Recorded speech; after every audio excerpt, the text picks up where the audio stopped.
हिंसा कर ही दी, वो अपनी भी हिंसा कर दी, अपना भी जीवन बर्बाद कर दिया, या तो आजीवन कारावास या तो फांसी की सजा। मतलब कैसे कैसे। तो हमें लगता है कि हर मनुष्य को ये जो लाभ मिला है मनुष्य देह का, ये भगवान का आश्रय लेकर सत शास्त्रों का स्वाध्याय, संतों का संग, नाम जप, ये जरूर करना चाहिए। अगर नहीं करोगे तो ये पशुता पिंड नहीं छोड़ेगी, ये कोई ना कोई ऐसी गलती करा दे। मान लो नहीं ओपन हुआ तो आप अंदर अंदर जलेंगे।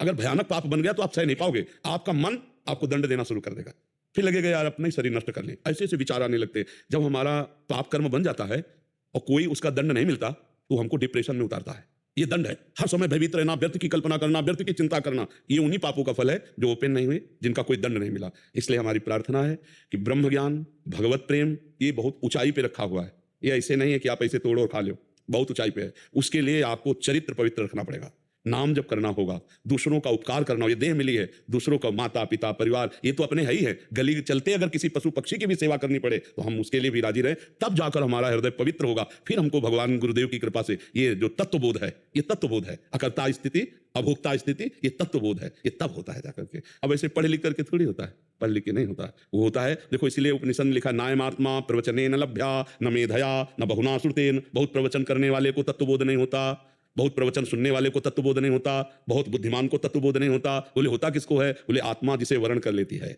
आत्मस्वरूप गुरुदेव भगवान, मोक्ष मूलम गुरु कृपा।